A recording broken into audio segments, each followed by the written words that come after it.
দেখো আমরা মহাকর্ষ চ্যাপ্টার থেকে কিছু প্রশ্ন আলোচনা করব। মহাকর্ষ চ্যাপ্টারে প্রথম প্রশ্ন হলো, যেটা আমরা আলোচনা করব, সর্বজনীন মহাকর্ষ ধ্রুবকের মাত্রা কি হবে। তো দেখো, যে কোনো ভৌত রাশির যদি আমরা মাত্রা বের করতে চাই, তাহলে মনে রাখবে মাত্রাতে ভরের সিম্বল বা চিহ্ন আমরা দেই এম, ক্যাপিটাল এম। দৈর্ঘ্যের চিহ্ন আমরা দেই ক্যাপিটাল এল, আর সময়ের চিহ্ন আমরা দেই ক্যাপিটাল টি। যে কোনো ভৌত রাশির মাত্রা বের করতে হলে প্রথমেই আমাদেরকে সেই ভৌত রাশির সূত্রটি লিখতে হবে, তাহলে মাত্রাটি বের করতে সুবিধা হবে। তো এখানে আমরা সর্বজনীন মহাকর্ষ ধ্রুবকের মাত্রা বের করতে হলে সর্বজনীন মহাকর্ষ ধ্রুবকের সূত্রটি লিখতে হবে। তো আমাদের কাছে সর্বজনীন মহাকর্ষ বলের সূত্র আছে F = G m1 m2/r²। এখানে ক্যাপিটাল লেটারের জি হলো সর্বজনীন মহাকর্ষ ধ্রুবক। তো আমাদেরকে সর্বজনীন মহাকর্ষ ধ্রুবক ক্যাপিটাল জির ফর্মুলা আগে লিখতে হবে। তো সর্বজনীন মহাকর্ষ সূত্র, যেটা আমার বলের সূত্র, সেখান থেকে আমাকে ক্যাপিটাল জির সূত্রটা আগে লিখতে হবে। তো এখানে ক্যাপিটাল জি কী হবে, দেখো, F/r² m1 × m2। এটা হবে আমার সর্বজনীন মহাকর্ষ ধ্রুবকের সূত্র। এখন মাত্রা বের করতে হলে আমি যদি একক দিয়ে লিখি তাহলে চলবে, বা ফর্মুলা দিয়ে লিখি তাহলে চলবে। তো এখন দেখো এফ, এখানে এফটা কি, বল। এফ বল, তো বলের মাত্রাটা কি, তো বলের সূত্রটা কি বা বলের এককটা কি। বলের সূত্র হলো F = ma, মানে বল সমান সমান ভর গুণ ত্বরণ। তো বলের জায়গায় আমরা লিখব ভর গুণ ত্বরণ। ভরকে আমরা ক্যাপিটাল এম দিয়ে লিখি। আর ত্বরণেরটা আমরা কিভাবে লিখব, তো এককটা মনে রাখলে সুবিধা হয়। ত্বরণের একক হলো মিটার/সেকেন্ড²। মিটার মানে দৈর্ঘ্য, %² মানে T⁻², সময় -2/s²। তারপর r², আরটা কি, একটা দৈর্ঘ্য, মানে এটা কি হবে L²। আর m1 m2 কি, ভর, m1-এর জন্য ভর আর m2-র জন্য ভর ক্যাপিটাল এম।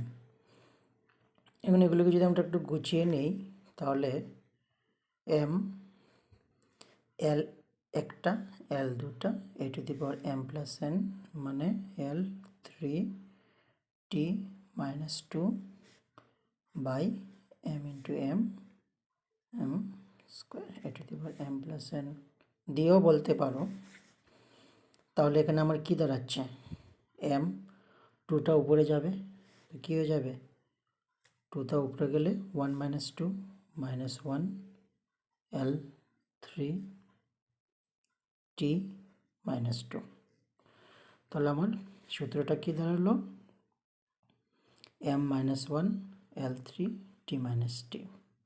এটা কিসের মাত্রা, সর্বজনীন মহাকর্ষ ধ্রুবকের মাত্রা, m−1 L3t−2। আমরা অপশন দেখে নিই, m−1 L3t−2 মানে অপশন বি। তো অপশন বি হবে আমার সঠিক উত্তর, m−1 L3t−2। আচ্ছা, পরের প্রশ্নতে যাই আমরা। পরের প্রশ্ন হলো চাপের মাত্রা কী হবে। তো চাপের মাত্রার জন্য আগে আমাকে চাপের সূত্র লিখতে হবে। তো চাপের সূত্র হলো বল বাই ক্ষেত্রফল। তাহলে চাপের মাত্রা কি হবে? বল মানে ভর গুণ ত্বরণ। তাহলে এখানে ভর হবে m, আর ত্বরণ কি হবে? Metre per second square LT -2। আর এ কি হবে? Area L square. এরিয়ার একক কি? মিটার স্কোয়ার মানে L স্কোয়ার। তাহলে আমার তার মাত্রাটা কি দাঁড়ালো? m L -1 T -2, ml -1 T -2। তাহলে কোনটা হবে আমার এখানে? m L -1 T -2 মানে option A. Option A m L -1 T -2। এখন আমরা যদি পরের প্রশ্নটাতে যাই, পরের প্রশ্ন হলো আপেক্ষিক ঘনত্বের একক কি? আপেক্ষিক ঘনত্ব। আপেক্ষিক ঘনত্বকে আমরা বলি রিলেটিভ ডেন্সিটি।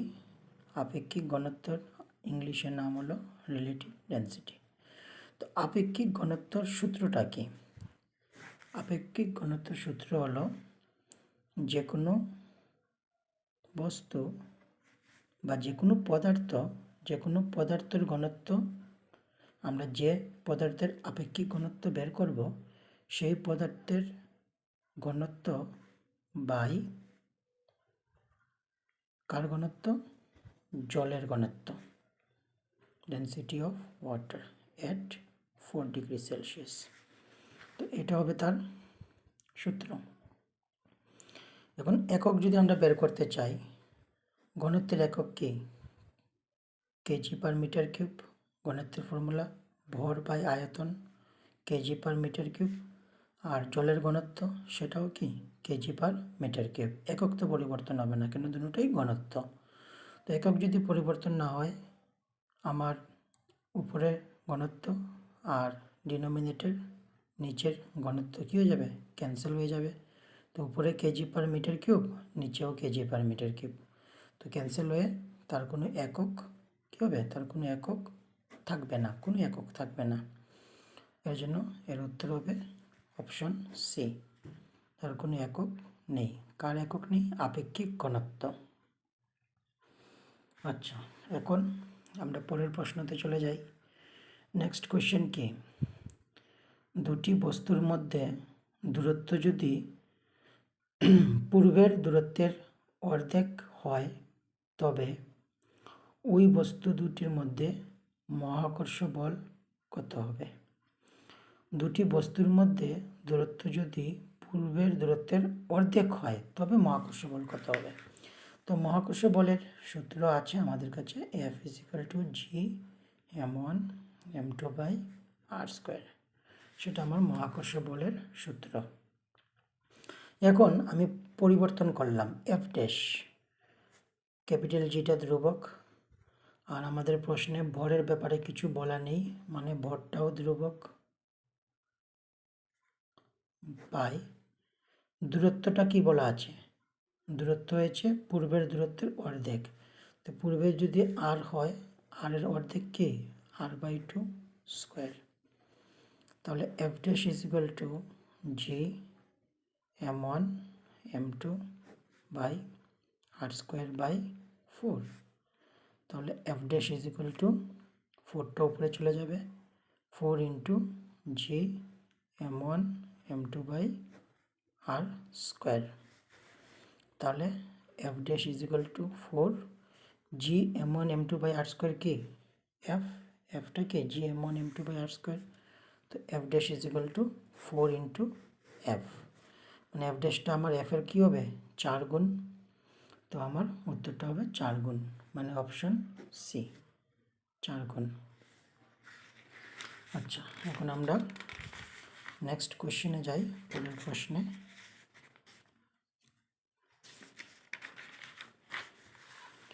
নেক্সট কোয়েশ্চেন হলো একটি বলকে উলম্বভাবে 49 মিটার পার সেকেন্ড বেগে উপরের দিকে ছোড়া হলো, বলটির সর্বোচ্চ উচ্চতা কত হবে? তো একটি বলকে উলম্বভাবে মানে উপরের দিকে 49 মিটার পার সেকেন্ড বেগে ছোড়া হলো। তো আমার প্রাথমিক বেগটা কত? 49 মিটার পার সেকেন্ড প্রাথমিক বেগ দেওয়া আছে। আচ্ছা, তারপর বলটির সর্বোচ্চ উচ্চতা কত হবে, মানে এস ইজ ইকুয়াল টু উচ্চতা যদি এইচ ধরি সেটা আমাকে বের করতে হবে। এখন কোনো বস্তুকে যদি আমরা উপর দিকে ছুড়ি অভিকর্ষজ ত্বরণের বিরুদ্ধে, তখন আমার ত্বরণটা এবং জিটা হবে -9.8 মিটার পার সেকেন্ড স্কোয়ার। নিচের দিকে নামতে থাকলে আমরা লিখব +9.8, আর উপরের দিকে যদি কোনো বস্তুকে ছোড়া হয় তাহলে আমরা লিখব -9.8। এখন আমাকে কি বের করতে হবে? সর্বোচ্চ উচ্চতা মানে এস বা এইচ। এখন দেখো সর্বোচ্চ উচ্চতাতে অন্তিম বেগ কত হবে? আমি যদি একটা বস্তুকে ভূমি থেকে একটা নির্দিষ্ট বেগে উপরের দিকে ছুঁড়ে ফেলি, তাহলে সে কতটুক উপরে যাবে, কতটুক উপরে সে যাবে, সর্বোচ্চ উচ্চতা কতটুক উপরে সে যাবে, তারপর সে আবার নিচে ফিরে আসবে। তো যখন আমি বস্তুটাকে উপরের দিকে ছুঁড়ে দেব তখন তার বেগটা কমতে থাকবে, হ্রাস পাবে, আর সর্বোচ্চ উচ্চতায় বেগ হয়ে যাবে 0। কেন? বেগ যদি 0 না হয় তাহলে সে তো নিচের দিকে নামবেই না, যতক্ষণ পর্যন্ত বেগটা আছে সে উপরের দিকেই উঠতে থাকবে। যখনই বেগ 0 হবে সে নিচের দিকে নামা শুরু করবে। তো এর মানে অন্তিম বেগটা হবে 0। তাহলে দেখো প্রাথমিক বেগ আছে দেওয়া, অন্তিম বেগও দেওয়া, ত্বরণটাও দেওয়া। বের করতে হবে উচ্চতা বা আমার যে দূরত্বটা। তো আমরা কোন সমীকরণটা ব্যবহার করব? গতীয় সমীকরণের কোন সমীকরণটা ব্যবহার করব? তো বি আছে, ইউ আছে, এ আছে, এস লাগে, সময় দেওয়া নেই। যেহেতু সময়ের কিছু এখানে দেওয়া নেই, মানে S is equal to U T plus half A T স্কোয়ারও হবে না, V square minus V is equal to you plus এটিও হবে না। তো আমার একটাই ফর্মুলা বাঁচলো এখানে, V square minus you square is equal to 2as। তাহলে ভিটা 0, ইউটা 49, 2 এটা -9.8, এসটা এইচ। তো -49 স্কোয়ার মানে 49 ইন্টু 49 ইজ ইকুয়াল টু প্লাসে মাইনাসে মাইনাস 9.8 ইন্টু 2 কত, ইন্টু করো, গুণ করো, সেটা হবে 8 2 are 16 and in 1 19.6 into H. আচ্ছা, তারপর আমরা করব এখানে মাইনাস মাইনাস চলে গেল, তো H is equal to 49 into 49 by 19.6। সহজ উপায়ে ক্যালকুলেশন করতে হলে 49 ইন্টু 49, দশমিকটা সবসময় সরিয়ে দেবে, দশমিক একটা আমি সরালাম, উপরে হয়ে যাবে ইন্টু 10। এখন আমি ক্যান্সেল করতে পারি, আমি কী দিয়ে ক্যান্সেল করব? আমি এখানে 7 দিয়ে ক্যান্সেল করতে পারবো, বা 49 দিয়ে ডাইরেক্টও যাবে। 7 দিয়ে যদি করি, 7 ইন্টু 7, 7 2 are 14, থাকলো 5, 56, 7 8 are 56। এখন এটাকে যদি ক্যান্সেল করি, 7 ইন্টু 4, 7 1 are 7, 7 ইন্টু 4 28। তো নিচে 4, আচ্ছা 2 2 are 4, 2 5 are 10। এতটুকু অবধি আমি ক্যান্সেল করলাম। তো এইচ ইজ ইকুয়াল টু কী থাকলো? 49 ইন্টু 5, 49 অর্ধেক কত? 24.5, 24.5 মানে 245 by 2। So H is equal to, cancel করো, 2 1 2, 2 2 4, আবার 2 2 4, 0.25 10। H is equal to 122.5 metre. তো এখানে দেখে নেব অপশনটা কোনটা, আমার তো লাগছে সেটা অপশন এই হবে 122.5, তো তার আনসার হবে 122.5 মানে অপশন এ। তো অপশন এ হবে অ্যান্সার। আচ্ছা, এখন আমরা পরের প্রশ্নে যাই। পরের প্রশ্ন হলো 19.6 মিটার উচ্চতার একটি স্তম্ভের চূড়া থেকে একটি পাথর টুকরোকে ছেড়ে দেওয়া হলো। তো এখানে দেখো একটি চূড়া, ভূমি থেকে তার উচ্চতা কতটুক, ভূমি থেকে উচ্চতা তার 19.6 মিটার বলা হয়েছে, আর সেই চূড়া থেকে একটা পাথর টুকরোকে ছেড়ে দেওয়া হলো নিচের দিকে। তো যখন উপর থেকে ছেড়ে দেওয়া হলো, উপর থেকে জাস্ট আমি উপর থেকে পাথরের টুকরোকে এভাবে ছেড়ে দিয়েছি, তখন আমার প্রাথমিক বেগ কি 0। প্রাথমিক বেগ 0 দেওয়া প্রশ্নে ইউ ইজ ইকুয়াল টু 0, উচ্চতা s is equal to h is equal to দেওয়া 19.6 মিটার। এখন আর কি দেওয়া আছে, ত্বরণ a equal to g equal to, যেহেতু উপর থেকে নিচের দিকে নামছে ত্বরণ হবে plus 9.8 metre per second square.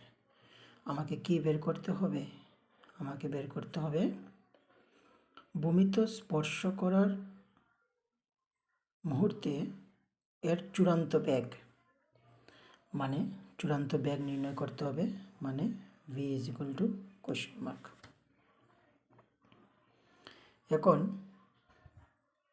V বের করতে হবে, ইউ দেওয়া দূরত্ব বা এইচ দেওয়া হাইটটা, ত্বরণ দেওয়া। কোন ফর্মুলা ব্যবহার করব, আগের মতোই, এখানেও সময়ের কোনো কিছু নেই। V square minus you square is equal to 2as। আচ্ছা, ভিটা কত, ভিটা আমাদেরকে বের করতে হবে, দেওয়া নেই। ইউটা 0, 2 যেহেতু নিচের দিকে নামছে 9.8, এইচটা 19.6, তো -0 মানে V square is equal two 2 into 9.8, 19.6 into 19.6। তাহলে আমার ভি ইজ ইকুয়াল টু কী দাঁড়াচ্ছে, রুট ওভার 19.6 ইন্টু 19.6। তো রুটের বাইরে একটা আসবে, রুটের বাইরে যদি একটা আসে তাহলে উত্তর হবে 19.6 মিটার। তো 19.6 মিটার যদি উত্তর হয় কোন অপশনটা হবে, এ বি, বি হবে 19.6 metre per second, metre per second, যেহেতু এটা বেগ, বেগের একক মিটার পার সেকেন্ড। তো উত্তর হবে আমার option B 19.6 metre per second. আচ্ছা, এখন আমরা যাব পরের প্রশ্নে। পরের প্রশ্নটা দেখো, একটি পাথর টুকরোকে উলম্বভাবে 40 মিটার পার সেকেন্ড বেগে উপরের দিকে ছোড়া হলো। তো উপরের দিকে ছোড়া হলো মানেই U is equal to 40 metre per second, প্রাথমিক বেগ দেওয়া 40 মিটার পার সেকেন্ড। তারপর যেহেতু উপর দিকে ছোড়া হলো তাহলে জিটা, ত্বরণটা নিতে হবে মাইনাস, কিন্তু এখানে লক্ষ্য করো প্রশ্নে দেওয়া আছে জিটা নিতে হবে 10, 9.8 না। তো যেহেতু উপর দিকে ছোড়া হলো সেটা হয়ে যাবে -10। তো উপর দিকে ছোড়া হলে -10 হয়ে যাবে। তারপর আমাদেরকে কি বের করতে হবে, একটি পাথর টুকরো 40 মিটার বেগে উপর দিকে ছোড়া হলো, জি দেওয়া হলো 10, ধরে নিয়ে পাথরটির সর্বোচ্চ উচ্চতা কত হবে, মানে S is equal to h is equal to question mark, আর সর্বোচ্চ উচ্চতায় অন্তিম বেগ একটু আগে আমরা আলোচনা করলাম 0।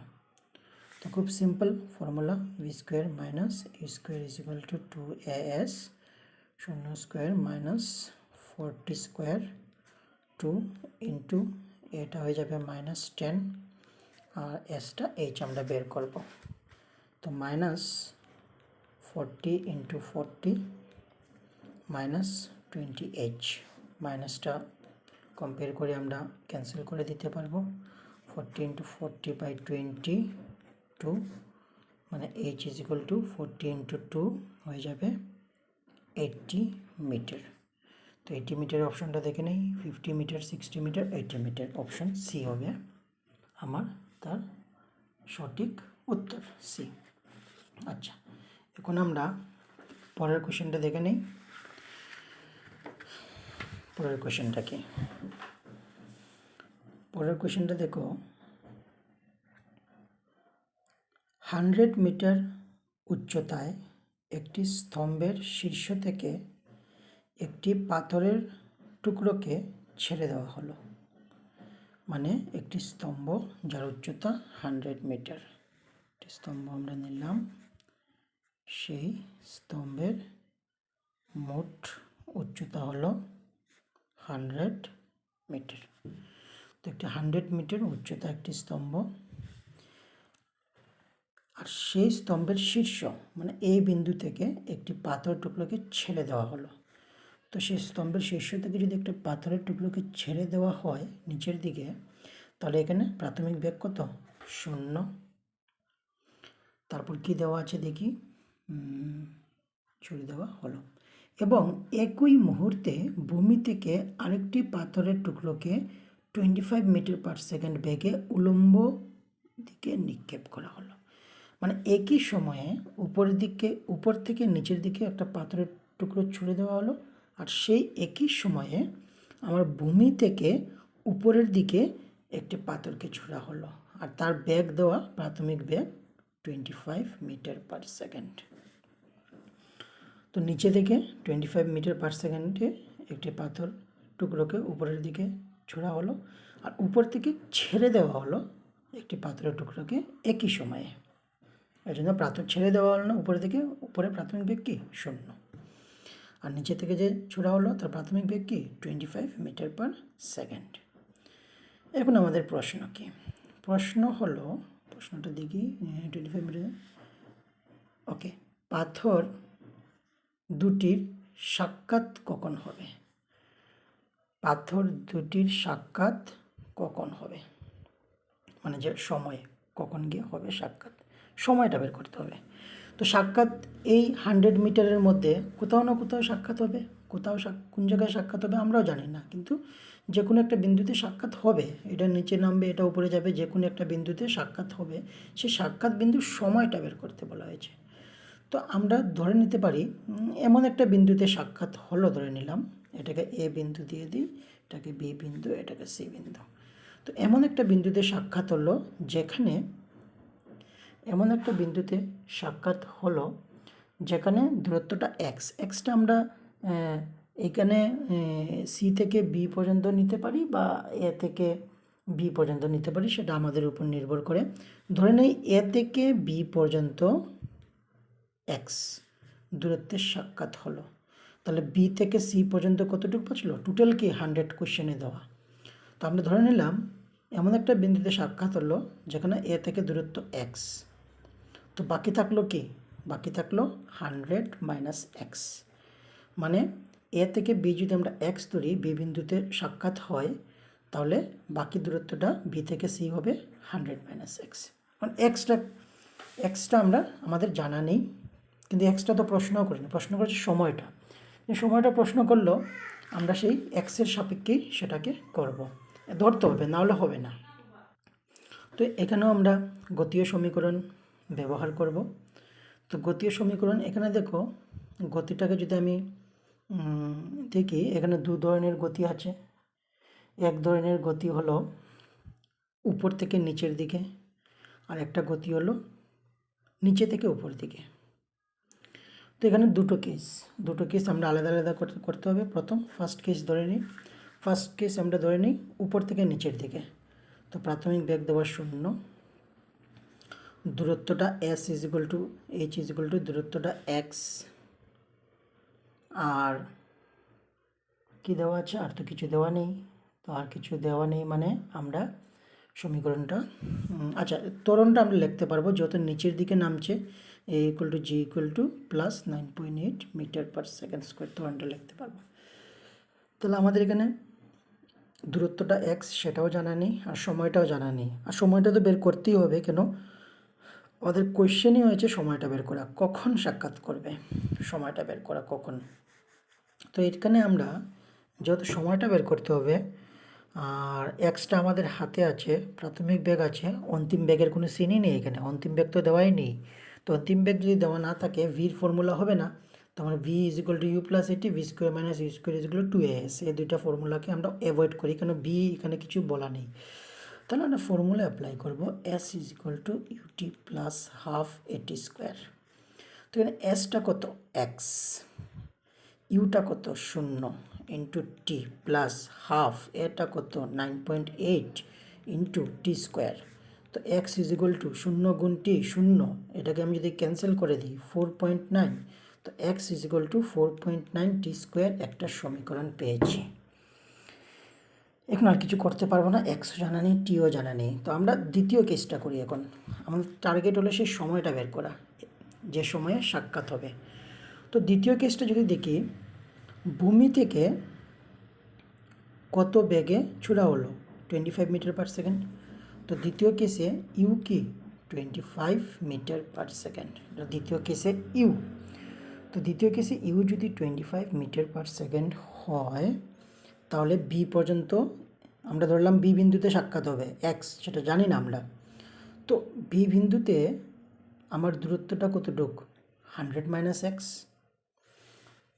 তো দূরত্বটা S is equal to h is equal to 100 minus x. কেন আমরা গতীয় সমীকরণটা এ থেকে বি পর্যন্ত লিখেছি, এখন সি থেকে বি পর্যন্ত লিখব। কেন বিতে সাক্ষাৎ হবে, সেই কত সময় পরে বিতে সাক্ষাৎ হবে, আর বিটা কতটুক দূরে। তো দূরের প্রশ্নটা এখানে করা হয়নি, শুধু সময়টা করা হয়েছে, সেটা বার করার চেষ্টা করব। আর যেহেতু নিচে থেকে উপর দিকে ছুড়া হলো, তাহলে আমার ত্বরণটা নিয়ে নিব মাইনাস। তাহলে আমি ফর্মুলা অ্যাপ্লাই করি, সেই same formula S is equal to U T plus half A T square. তো এখানে এস মানে এইচ 100 মাইনাস এক্স, প্রাথমিক বেগ 25 ইন্টু টি প্লাস হাফ, এটা হয়ে যাবে minus 9.8 T square. So 100 minus x is equal to 25 T plus minus minus, এটা cancel করা যায় 4.9 টি স্কোয়ার। এই সমীকরণটা পেলাম। তো আমরা প্রথম যে সমীকরণটা পেলাম সেটা x is equal to 4.9 t square, আর দ্বিতীয় সমীকরণটা পেলাম 100 minus x is equal to 25 t minus 4.9 t square. এখন আমরা সমাধান কী করে করব, একটাতে এক্স আছে, একটাতে মাইনাস এক্স আছে। তো আমরা যদি দুটোকে যোগ করে দিই, তাহলে এক্স এক্স ক্যান্সেল হয়ে যাবে, আর টিটা আমরা খুব সহজেই বের করে নিতে পারবো। তো এখানে আমি করব, এদিকে সাইডে করে নিচ্ছি। তো এখানে আমি যদি সমীকরণ 1 আর 2কে যোগ করি, তাহলে কী পাবো, এখানে হলো আমার সমীকরণ 1-এ এক্স, সমীকরণ 2তে হলো 100 মাইনাস এক্স, প্লাস যোগ করব মানে plus 100 minus x is equal two সমীকরণ 1-এ 4.9 টি স্কোয়ার, 4.9 টি স্কোয়ার, সমীকরণ 2তে প্লাস করব, তো প্লাস সমীকরণ 2তে 25 টি, so 25 t minus 4.9 t square, প্লাসে মাইনাসে মাইনাস 4.9 টি স্কোয়ার। তো এখানে দেখো, এখন এক্স প্লাস 100 মাইনাস এক্স, এখানে যদি একটা ব্র্যাকেট দিতে চাও দিতে পারো, প্লাস করেছি আমরা। X plus 100 minus x is equal to 4.9 t square plus 25 t প্লাসে মাইনাসে মাইনাস 4.9 টি স্কোয়ার। দেখো এখানে এক্স এক্স কাটা, minus 4.9 t square plus 4.9 t square কাটা, থাকলো কি 100 ইজ ইকুয়াল টু 25 টি, আর t is equal to 100 by 25 cancel হয়ে যাবে 4, আর t is equal to 4 second, মানে 4 সেকেন্ড পর সাক্ষাৎ হবে, মানে বি বিন্দুতে সাক্ষাৎ হবে 4 সেকেন্ড পর। আমরা সমীকরণ ব্যবহার করেছি এ থেকে বি আর সি থেকে বি। তো এ থেকে বি এক্স ধরলে সি থেকে বি 100 মাইনাস এক্স হবে, কিন্তু টোটাল 100 দেওয়া কোশ্চেনে। তাহলে তো সাক্ষাৎ হবে 4 সেকেন্ড পর। অপশন থেকে নেই 2 second, 4 second, 3 second, 4 second. Option B, option B is the correct answer.